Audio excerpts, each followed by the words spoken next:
and not just unemployed, the self-employed people or the people who were not registered, and that's the majority of the labor in our country, in the informal sector. Now, the problem we faced was that this labor, their families depended upon the incomes, the daily incomes or the weekly incomes of this labor. And if they could not earn, their families could not eat. So in the beginning, we had the situation in the first 2-3 weeks where cars going into poor areas of our society were actually attacked by people who were hungry. So therefore, we came up with this idea of a smart lockdown. We decided that we would, on the one hand, stop all places where there were public gatherings, so schools, colleges, marriages, anywhere, sports activities, everything we stopped. But on the other hand, we allowed other activities like construction and agriculture. We did not stop any workers in the agriculture area because, of course, then we would have had a huge food crisis. But construction activity, which employs most amount of workers in our cities, we open it up fairly quickly. On top of it, we decided that we needed to transfer cash to this informal part of our labor, which there was no registration. Those who were registered, we asked the employers to keep them employed, and we compensated for them.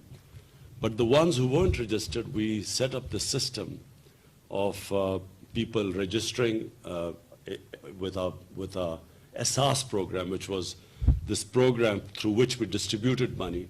We had desks everywhere where people were registering there. We had them checked.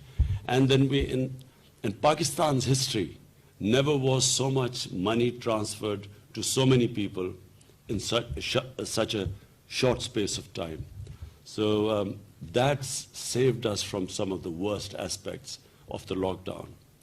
For instance, we saw what was happening in India.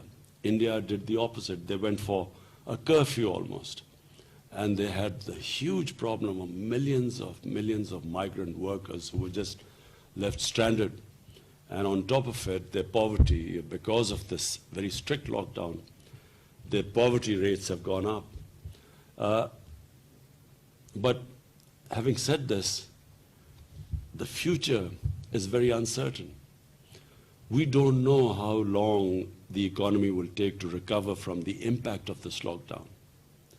So no one is sure right now where we are headed.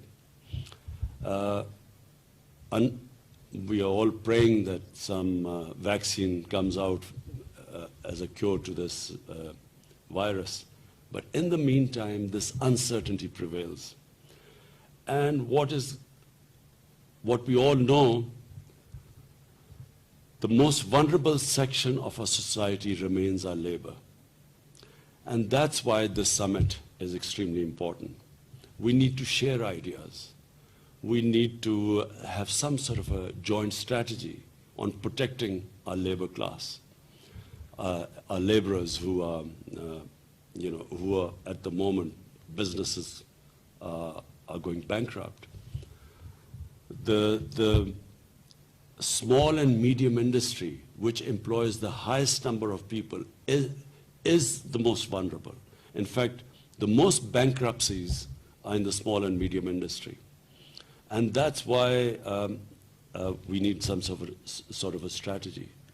Our second problem is, of course, our workers who are working abroad.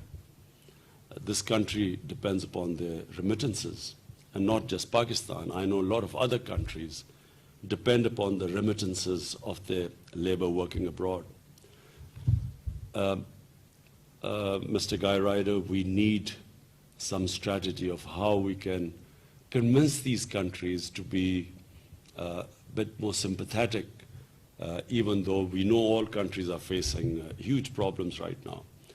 But we need them to be sympathetic to these laborers who are working in countries which we know are facing problems.